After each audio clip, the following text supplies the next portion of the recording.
제가 다이어리 쓰는 꿀팁이 한 3가지 정도가 있는데, 제가 참 글 같은 거 적었을 때 참 잘했어요 같은 이런 스티커를 붙이는데, 초등학생 이후로 많이 받지 못하는 건데 뭐 유치해도 어떤가요?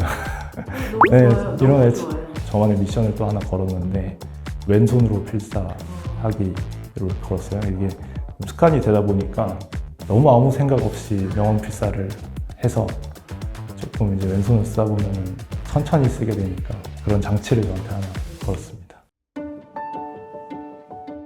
제가 다이어리 쓰는 꿀팁이 한 3가지 정도가 있는데, 첫 번째는 애착을 가지는 게 되게 중요하다고 생각을 해요. 저는 대학생 때 저한테 한 4, 5만 원 정도 되는 만년필을 선물을 했었어요. 그래서 좀 중요한 기록들 같은 거는 계속 만년필로 적어내는데, 이런 다이어리에 그 만년필로 기록을 하는 게 좀 애착을 가지기 위한 행동이거든요. 이런 게 중요한 것 같아요. 조금 사소할 수도 있지만. 그래서 최근에 아마 스터디언에서도 그 만년필 나온 걸로 알고 있는데, 그런 거 활용하셔도 좀 좋을 것 같고요. 뭐 혹시 만년필을 사용을 하신다면 특별한 색깔의 잉크 사는 것도 괜찮은 것 같아요. 저는 이제 한 검은색 잉크를 거의 한 4년, 5년 정도 썼었는데, 이번에는 보라색 잉크를 사서 아마 이제 곧 제 다이어리는 보라색으로 좀 물들 것 같고요. 애착이 되게 중요한 것 같아요. 그 먼슬리에도 보면은 제가 참 글 같은 거 적었을 때 참 잘했어요 같은 이런 스티커를 붙이는데, 이거 너무 좋은 것 같아요. 자기가 자기한테 칭찬 스티커 붙여주는 사람 거의 없는데. 이것도 사실은 초등학생 이후로 사실 많이 받지 못하는 건데, 뭐 유치해도 어떤가요? 네, 이런 애착을 가질 수 있는 거라면 어떤 방법이어도 좋을 것 같습니다. 두 번째는 명언 필사인데요. 저희가 이 PDS 다이어리를 사면 PDS 같이 쓰시는 분들이 단톡방으로 묶이게 되잖아요. 거기에 매일 명언 컨텐츠가 올라와요. 그 명언 컨텐츠가 좀 재밌는 게 매일 바뀌어서 이게 그날 쓰지 않으면 다음날은 쓰지 못하게 되거든요. 그래서 그날밖에 쓸 수 없는 장치들을 하나씩 마련하는 게 되게 좋은 것 같아요. 그 다음에 제가 최근에는 이 명언 필사에다가 조금 저만의 미션을 또 하나 걸었는데, 왼손으로 필사하기를 걸었어요. 이게 습관이 되다 보니까 너무 아무 생각 없이 명언 필사를 해서 조금 이제 왼손을 쓰다 보면은 천천히 쓰게 되니까 그런 장치를 저한테 하나 걸었습니다. 하나는 이제 그럼에도 불구하고 마인드입니다. 네, 퓨처 셀프 책에서 말씀드렸던 그 퓨처 셀프 목차에서 조금 인상 깊었던 부분이, 완벽하지 않더라도 공격적으로 완수하라 라는 부분이었는데, 완수가 반복이 되면은 완벽에 근접해진다라고 저는 생각을 해요. 그래서 다이어리를 쓰는 게 사실 냉정하게 말해서 그렇게 많은 시간이 걸리진 않는데, 그런 시간도 나에게 투자를 못하나? 라는 생각에 조금 좌절하고 좀 실망할 때도 있지만, 그럼에도 불구하고 그런 완전하지 않은 다이어리를 계속해서 써나가는 게 되게 중요하다고 생각을 해요. 처음부터 자신한테 너무 높은 기준을 세울 필요는 없는 것 같고요.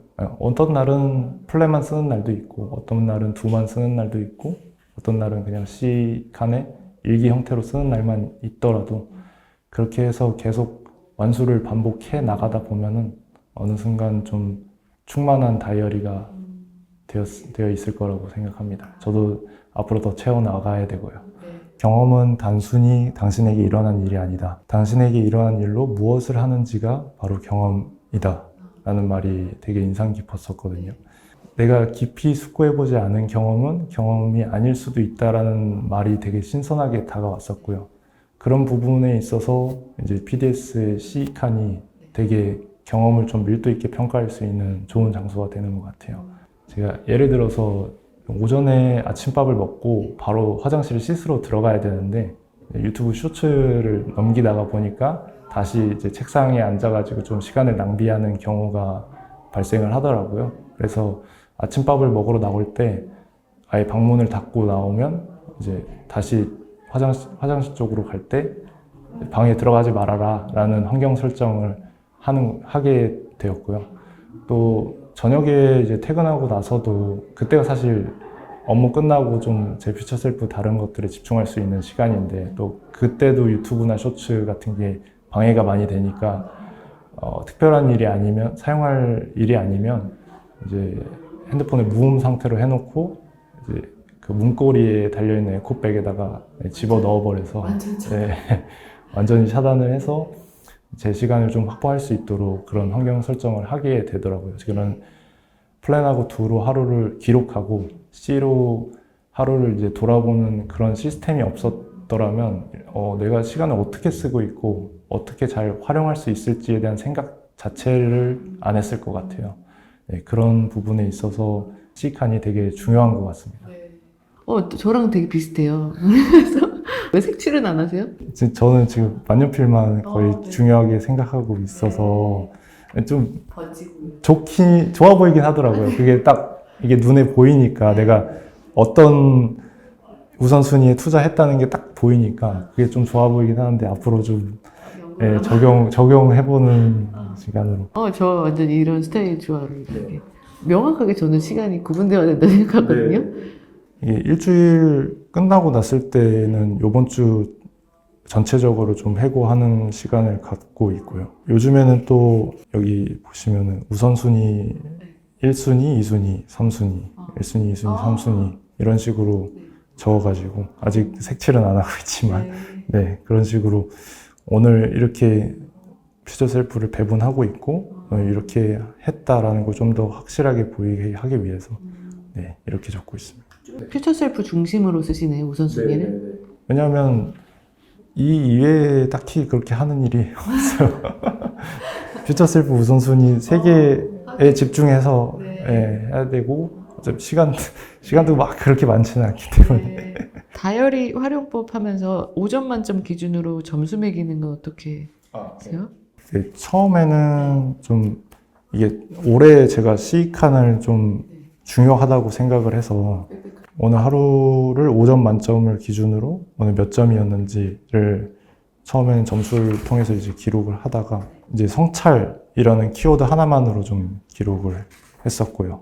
하다 보니까 좀 그 성찰이라는 키워드 하나로 하다 보니까 좀 이게 세밀하게 보는 게 좀 떨어지다고 생각을 해서 여기 보시면은 이제 업무랑 개인으로 나눠서 이제 점수도 매기고 업무는 몇 점이었고 개인은 몇 점이었고 나눠서 이렇게 적다가 이제 스터디언에 그 다이어리 쓰시는 분들 팁들이 올라오는데 그 중에서 이제 하루 배웠던 점, 좋았던 점, 부족했던 점, 이제 좀 더 했으면 좋았을 점들 해서 그런 식으로 나눠서 적으면 또 좋을 것 같아서 요즘에는 또 조금 더 카테고리를 더 세분화해서